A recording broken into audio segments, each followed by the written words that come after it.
네, 이주연 테마부장의 픽은 인류 생존 테마에 주목하자라고 정리를 해주셨습니다. 사실 인류 생존 테마다라고 저희가 방송에서 여러 번 이야기를 한 적이 있었는데 네. 그때는 약간 미래를 좀 대비하는 관점에서 이런 걸 보자 이런 느낌이었다면 저 10월에 지금 한파가 온 걸 보고 네. 이제는 진짜 좀 체감적으로 느껴진다라는 게 생각이 얼마 전에 들었거든요. 이 부장님 약간 그런 면에서 앞으로 더 봐야 된다는 의미일까요? 어떤 의미일까요?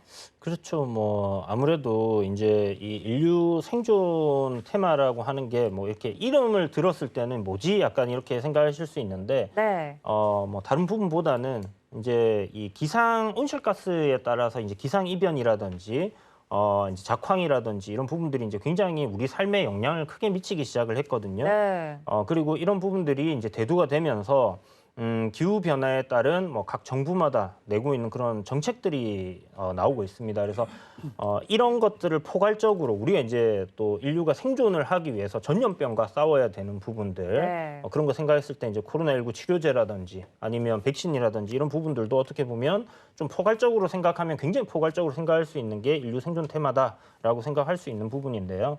인류가 이제 좀 지속해서 지금의 삶을 좀 영위하기 위해서 필수적인 부분들이 뭔가라는 부분을 우리가 생각을 해본다면 뭐 거의 모든 게 다 인류 생존 테마에 들어갈 수 있을 그쵸. 겁니다. 그런데 여기서는 일단 미래적인 관점에서 우리 지구에서 우리가 인류가 멸망하지 않고 살아가기 위해서 지금 가장 크게 화두가 되는 거 키워드 두 개를 생각을 한다면 결국은 코로나19라는 뭐 전염병이 크게 하나 있었을 거고요. 네. 그리고 나머지 하나는 지금 어저께도 이제 문재인 대통령께서 연설에서 얘기하신 것처럼 이 기후 변화에 따른 탄소 배출을 좀 줄이는 그런 방법들에 대해서 각 정부 그리고 기업들이 지금 노력을 하고 있다라는 부분입니다. 그래서 네.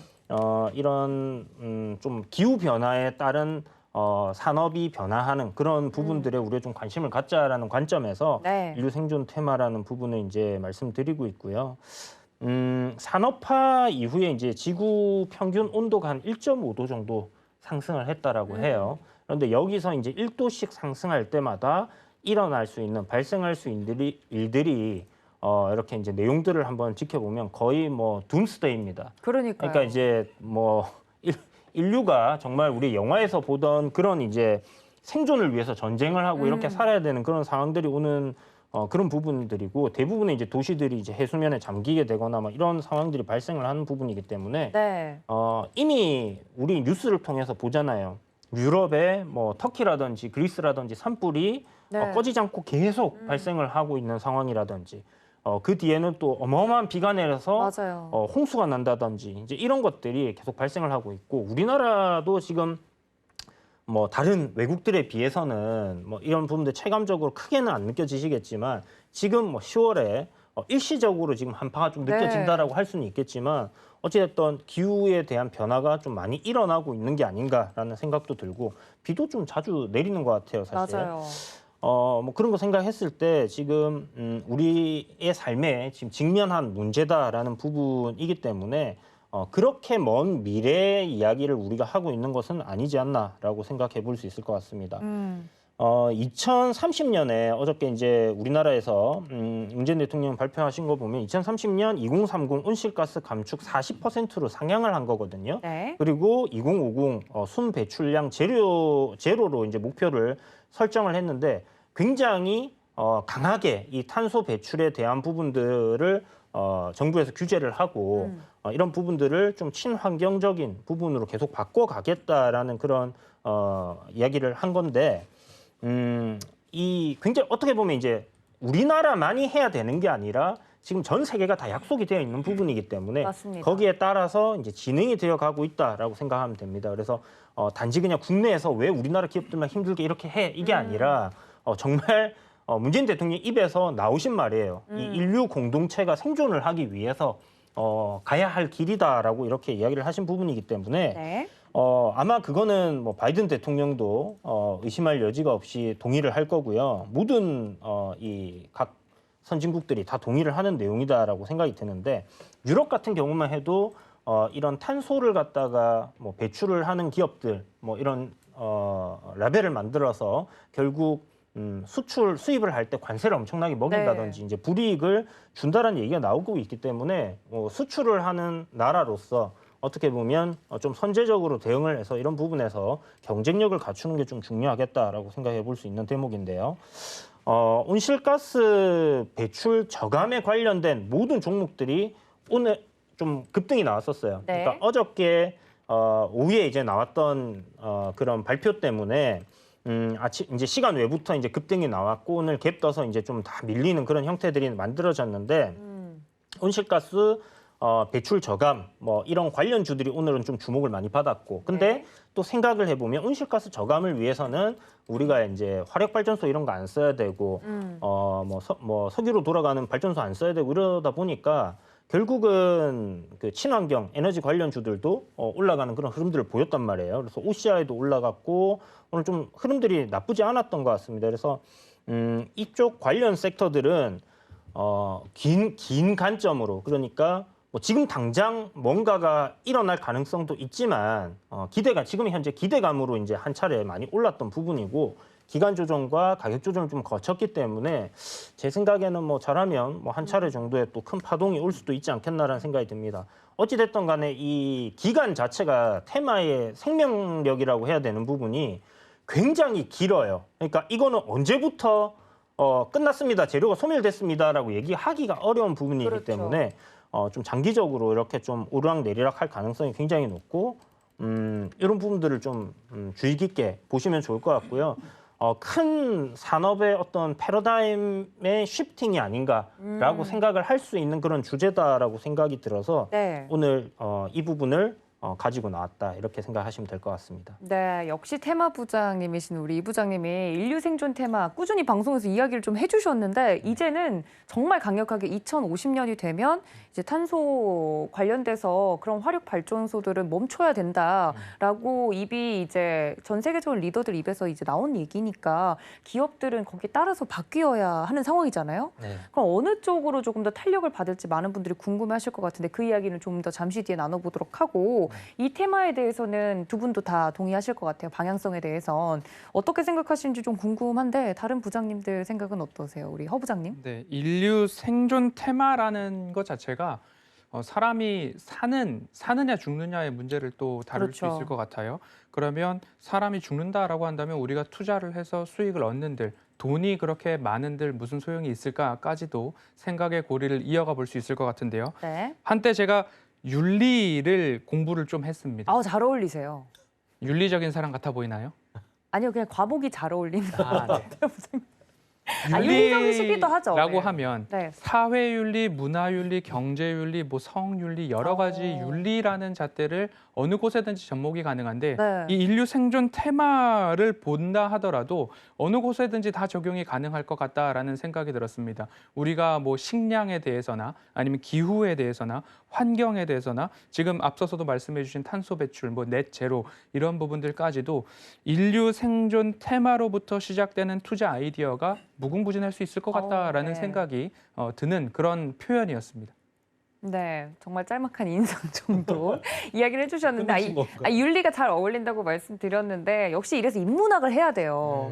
여기서 저도 인문학을 배우지 전공했기 때문에 않으셨나요? 저 인문학을 전공했죠. 네. 그러니까 이런 사회적인 아주 큰 거시적인 관점에서 접근할 때 우리의 전공이 도움이 굉장히 된다라는 걸 방송을 제가 통해서 꼭 지금 이야기를 살짝 부끄러워진 것 중에 아니요, 왜요? 하나가 시청자님들께서 보시면서 채팅창에다가 네. 아 그래서 사람은 인문학을 해야 되고 네. 생각을 해야 되고 좀 동조해 사고를 주십시오. 해야 돼 이렇게 이야기를 하면 참 좋을 텐데 우리끼리 서로 저 인문학 공부했죠 이러고 있는 것에서 살짝 부끄러운 포인트가 발생합니다. 아니 저 이제 한참 준비할 때 막 문과라서 죄송합니다 뭐 이런 밈이 좀 있었어요. 그걸 보고 그래요? 좀 마음이 아팠거든요. 하지만 이런 인문학적 접근이 실제적으로 돈이 될 수 있다. 그럼요. 큰 도움이 되죠. 그렇죠. 투자 아이디어가 될 수 있다는 걸 좀 방송을 통해서 전국에 있는 문과 분들께 좀 도움이 될 거를 파이팅. 화이팅 하고자 이야기를 좀 드렸습니다. 우리 허 부장님의 이야기를 좀 들어봤고 최 부장님은 어떠세요? 필요합니다. 네. 저도 뭐 인문학 공부했고 금융경제도 전공했고 저는 이제 생물학에서 생태학을 좀 배웠었는데 와. 그러니까 생태학을 배우는 것 어울리세요. 딴 네. 거보다 이제 다른 게 생각이 안 납니다. 딱 한 말을 듣고 이제 생물은 공부가 끝났구나라고 생각을 했거든요. 어떤 말 때문에? 그러니까 환경과 그 자연과 인간은 공존할 수 없다. 그렇게 배워요? 그냥 결론이 사실 그거예요. 그 책의 생태학이라는. 어떤 의미에서? 사람은 환경을 파괴하기 때문에 그렇죠. 지구한테 저희는 약간 코로나19 같은 네, 그쵸. 존재죠. 기생충 같은 존재예요. 그런 존재입니다. 없어지지 않고. 그렇기 때문에 이런 뭐 이 테마에 대해서 뭐 있는 테마는 아니죠. 이 부장님께서 만드신 거니까. 만들어주신 신생 테마니까요. 근데 이런 부분들은 계속적으로 필요합니다. 이런 접근. 근데 저는 굉장히 좀 안타까운 게 뭐냐면 뭐 친환경이나 이런 부분들도 굉장히 예전부터 말씀드렸고 뭐 문재인 대통령이 얘기했지만 뭐 탄소 배출량 제로 목표 이거는 제 5장 내장에서도 네네. 말씀을 드렸었는데 제로라는 이런 목표치 말도 안 되는 목표치를 들이댈 필요는 없어요. 이건 말도 안 되는 거거든요. 근데 목표는 좀 세울 수 있잖아요. 현실적인 목표치를 사실 들이대야지 뭐 제로를 만들겠다. 입만 열면 뚝딱 할 수 있는 게 아니거든요. 그렇지. 친환경과 관련된 이런 탄소 배출 관련돼서는 10년 전부터 사실 나왔던 부분이에요. 10년 전에도 제가 한창 이제 주식 공부를 처음 시작할 때도 이제 나오던 게 사실 네. 탄소 탄소 배출권 배출인데 관련. 저는 조금 안타까운 게 뭐냐면 우리나라 국내 시장에서는 이런 부분들이 별로 관심이 없습니다, 사실. 오늘 수급적인 부분도 한번 보셔도 상한가의 종목이 달성을 했다가 네. 결국엔 상한가 달성 못하고 그린케미칼 같은 경우 기존에 좀 바닥권에서 쉬고 있다가 반등 좀 나왔거든요. 대부분의 근데 탄소 배출 관련된 이런 탄소 온실가스에 관련된 종목들을 보시자면 거의 다 박스권에 갇혀 있어요. 저는 굉장히 좀 안타깝다라고 말씀드리고 싶은데 이게 우리나라 현실입니다. 그러니까 이거를 조금 수급적인 부분을 좀 헤아리실 필요가 있을 것 같아요. 물론 중장기적인 관점에서 투자는 양호하나 단기적으로는 정말 짧게 대응하셔야 된다. 그냥 관망 정도만 하셔도 되고 이걸 완전히 뭐 섹터를 잡아서 내가 수익을 인생을 바꿔보겠어 하시면 조금 힘드실 수 있다라고 저는 말씀을 좀 드리고 싶습니다. 어쨌든 이런 부분들 계속적으로 좀 사실 우리가 알고 있는 그런 사고가 바뀌는 게 굉장히 좀 힘들거든요. 그런 시간이 부분들이 걸릴 수 있죠. 시간이 굉장히 좀 오래 걸릴 것 같아요. 네네. 우리나라는 항상 좀 많이 오래 걸리거든요. 그래서 좀 세게 얘기한 걸 수도 있습니다. 30년까지 40% 제로. 그리고 제로 아예 못 쓰게 하겠다. 경각심을 좀 주는 느낌도 있는데 어쨌든 이런 부분들은 이런 부분들이고 현실적인 부분은 현실적인 부분이다. 이 부분들에서 사실 좋은 종목들 굉장히 많거든요. 네. 그런 종목들을 좀 옥석거리기를 해서 잘 준비하시면 좋지 않을까. 그리고 조금 함정에 빠지시면 안 된다라고 말씀드리고 싶은 거는 네. 탄소 배출과 관련된 종목들이 있고요. 명확히 2차 전지와 관련해서 움직이고 있는 지금 섹터가 있거든요. 그렇죠. 이거는 지금 명확하게 보셔야 됩니다. 지금 꼭대기 자리에서 가고 있는데 맞아요. 얘도 탄소 배출 가고 있으니까 얘 또 가겠네라고 접근을 하시면 큰 코 다칠 수 있기 때문에 2차 전지 때문에 올라갔던 종목과 탄소 배출 관련돼서 움직이는 종목은 이거는 엄연하게 나눠서 좀 투자하셔야 된다. 여기까지 좀 말씀드리겠습니다. 맞아요. 중요한 얘기를 해주신 것 같습니다. 오늘 보면 네. 이게 왜 탄소지? 그쵸. 하는 2차 전지로 지금까지 계속 올라왔는데 하는 종목들이 꽤 있었거든요. 아니, 대표적인 종목을 좀 보면 좋을 것 뭐 같은데. 후성, 캠테로스, 네. 어. 그럼 뭐 에코프로, 에코프로비엔가 뭐 그렇게 이제 또 에코바이오, 환경 관련주로 또 엮였더라고요. 그래서 아니 지금까지는 2차 전지를 했다가 그러니까 갑자기 또 폐쇄 전환을 숟가락을 갖다 거기다 얹나? 약간 이런 생각을 근데 진짜 했는데 조심하셔야 됩니다. 네. 어. 그래서 일단 그 제가 인류 생존 테마라고 이렇게 이런 부분들을 좀 네. 어떻게 명칭을 붙이게 된 이유가 네. 잘 붙이신 것 같아요. 그러니까요. 밀고 나가세요, 부장님. 올해 그러니까 작년 연말부터 해서 올해까지의 그 시장 상황을 우리가 쭉 한번 지켜보면요. 나중에 테마 명에 딱 박으시죠. 네. 뭐 그렇게 뭐 넣어줄지는 모르겠지만은 어쨌든 보면 이제 친환경적인 사업을 하는 기업들이 좀 많이 올랐어요. 그쵸. 그러니까 뭐 풍력이라든지 태양열이라든지 그린 뉴딜 관련주들도 많이 올랐지만 네. 호 의원님께서 막 한참 미르셨던 삼성 SDI 같은 거 그렇죠. 그런 거 보면 이제 배터리 관련주잖아요. 그러니까 대형주들 LG화학이라든지 배터리 관련주들도 결국은 화두가 됐던 게 시장이 이제 생태가 커진다라는 부분도 있지만 그 환경 자체가 그렇게 만들어지는 데는 결국 인류가 생존하기 위해서 탄소 배출을 줄여야 된다라는 그게 있기 때문에 그게 진행이 된다라고 봐야 되는. 그렇죠. 근본적인 건 그거죠. 예, 네. 그래서 이제 어떤 현상의 이제 근본적인 이유가 결국은 인류 생존이 아닐까. 그래서 산업 생태가 지금 이렇게 다 바뀌어 가는구나라고 생각이 들고 좀 많이 올랐던 종목들이 그런 것들이다 보니까 네. 뭐 무슨 테마 이렇게 이름 붙여서 하나로 이렇게 하나씩 보기보다는 좀 포괄적으로 이렇게 인류 생존 테마다라고 좀 편하게 얘기하기 위해서 이제 이렇게 네이밍을 하게 됐거든요. 네. 그래서 뭐 지금 뭐 이 말도 안 되는 소리를 하는 거야 뭐 이렇게 생각하시기보다는 저작권은 이쪽에. 그렇게 좀 네. 생각을 해주시면 될 것 같은데 인류 생존 테마 그러니까 좀 전에 말씀드렸던 그런 좀 포괄적인 관점에서 보셔도 되고 아니면 네. 어떤 특정 섹터를 보셔도 되는데 혹시나 관심 가지고 좀 보시는 그런 종목이라든지 아니면 뭐 섹터가 있으시다면 어떤 게 있을까요? 뭐 탄소 이야기를 안 드릴 수는 없을 것 같아요. 네, 네. 아까 이제 앞으로 볼 테마에서 원격 진료를 좀 말씀드려봤고, 그리고 인류 생존 테마라고 한다면 인류가 이제 생존할 수 있는 산업의 방향 이런 쪽으로도 생각을 해보아야 하는데, 현 구간에서 가장 인류에게 위협이 되고 있는 부분들이 탄소 배출과 관련된 부분이고, 산업이 발전이 피크에 달했다. 그래서 이 부분들을 어떻게 해결할 것인가에 대해서 주창하고 있는 부분이 결국엔 전기 자동차도 그랬고요. 결국 탄소 절감으로 가는 것 같습니다.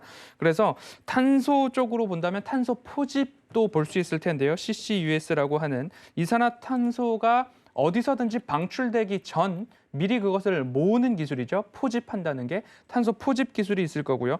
대규모 산업 공정에 이것을 또 적용을 시키려면 그만한 기술력이 있어야 될 거고요. 유독가스 중에서 이산화탄소만 분리해내는 그러한 능력도 있어야 될 것입니다.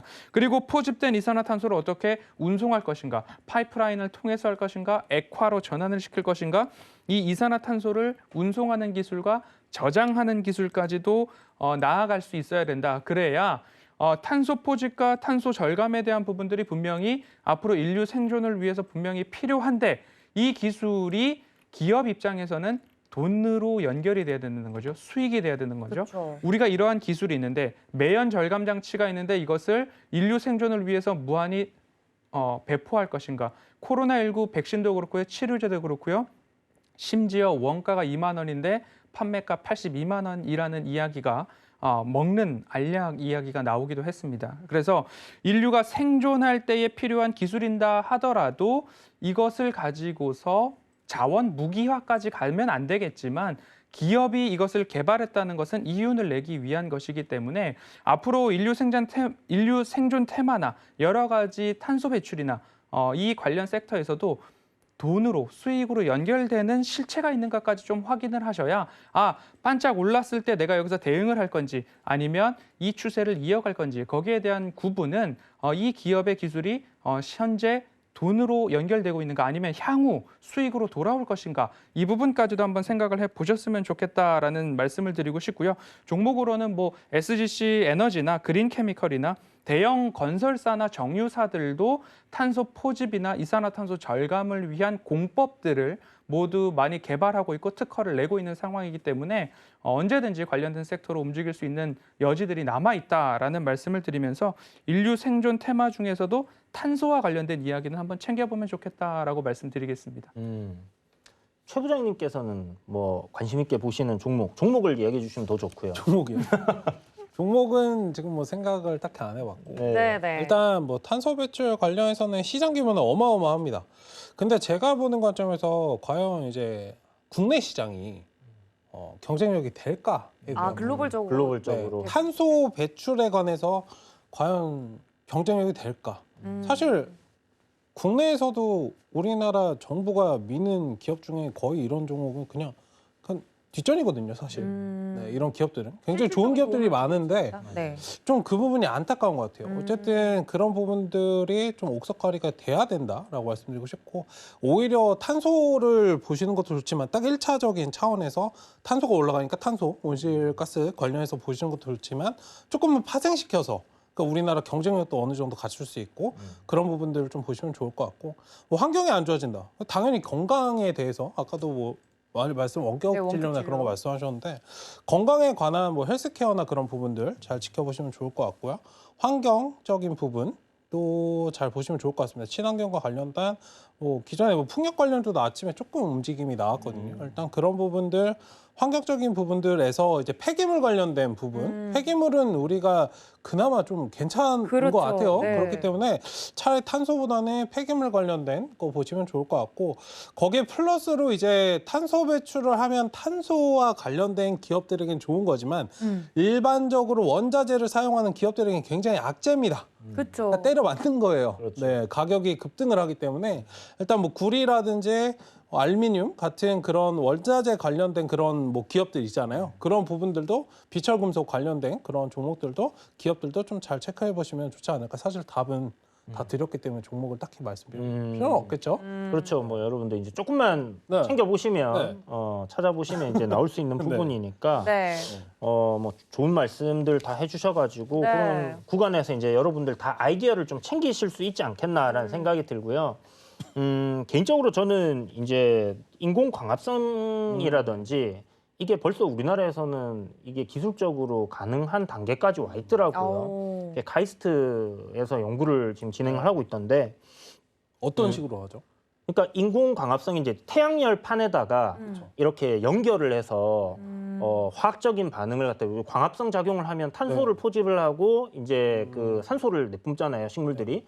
그거를 갖다 인공적으로 만들어내는 오. 방식이 있다. 저도 뭐 정확하게 뭐 기술적인 부분은 모르겠지만 그냥 기사랑 그다음에 이제 연구 내용들을 보니까 이제 그 정도로 나와 있던데 뭐 앞으로 먼 미래의 이야기가 될 수도 있고 뭐 어떻게 네. 진행이 될지는 모르겠지만 뭐 이런 부분들이 있다면 좀 관심을 갖고 볼 필요가 있지 않겠나. 그다음에 탄소 포집 같은 경우도 이제 빌 게이츠가 좀 투자를 네. 많이 하고 있더라고요. 그래서 그런 쪽에서도 지금 일단 우리가 제습기처럼 공기 중에 수분을 빨아듯이 공기 중에 이제 탄소를 포집을 하는 그런 건데 이게 이제 문제는 배보다 배꼽이 더 큰 그러니까 돌리는데 에너지가 네. 더 많이 들어가는 그런 상황 때문에 뭐 이야기가 좀 나오던데 아직은 뭔가 어떤 기업이 뭐 선두를 하고 있다 뭐 이런 게 없기 때문에 국내 국책 과제도 좀 뭐 다양하게 그렇죠. 좀 진행을 하더라고요. 그래서 뭐 어찌 보면 지금 정부에서 이렇게 이제 이야기를 하고 또 각 기업들이 거기에 투자를 한다면 글로벌적인 뭐 경쟁력도 충분히 찾을 수 있는 뭐 그런 이슈가 되지 않을까라는 생각도 듭니다. 네. 어쨌든 뭐 아까 생각의 파생을 말씀을 해주셨는데 원전 관련주는 저는 오히려 이게 좀 호재가 아닐까라고 생각을 하거든요. 원전 관련주들한테는요. 네, 많이 올라서 조금 말씀드리기가 그렇긴 한데 이게 이제 화력 발전을 쓰지 않으려고 하면 결국은 어디선간 채워와야죠. 그렇죠. 어디서든 에너지를 채워야 되는데 단기적으로 지금 뭔가 뭐 태양열판을 많이 깔든지 풍력을 돌려서 이렇게 에너지를 뭐 많이 만들어내겠다라는 게 좀 불가능한 상황이기 그렇죠. 때문에 원전은 지속적으로 지금 뭐 프랑스에서도 원전을 확대한다고, 영국에서도 원전을 확대한다 하고 유럽에서는 지금 뭐 러시아 그 가스관 때문에 이 에너지 확보 차원에서 원전을 네네. 갖다가 적극적으로 좀 개발을 하려고 하는 것 같은데 그렇게 됐을 때 원전도 충분히 좀 이 수혜를 경쟁력이 받지 않을까. 우리나라 같은 경우는 또 그 기술력도 있고 하기 그렇죠. 때문에 출국이죠. 충분히 좀 괜찮은 뭐 이런 반사 이익을 얻을 수 있는 탄소를 이렇게 제로로 만든다는 부분에서 좀 생각을 해볼 수 있을 것 같습니다. 네, 오늘의 발제자는 아이디어뱅크 이주현 부장님이십니다. 인류 생존 테마에 주목하자라고 화두를 던져주셨는데요. 우리 이 부장님께서는 인류 생존을 위해서 필수 키워드는 온실가스 감축, 이 키워드에 먼저 집중을 해야 되지 않을까라고 이야기를 해주셨고, 정보부장이신 우리 최 부장님께서는 이제는 발전보다는 환경에 방점을 찍어야 된다라고 이야기를 해주시면서요. 마지막으로 우리 허 부장님, 허반석 부장님도 투자도 인류 모두가 잘 사는 투자를 이라고 굉장히 윤리학도의 관점으로서 정리를 해주셨습니다.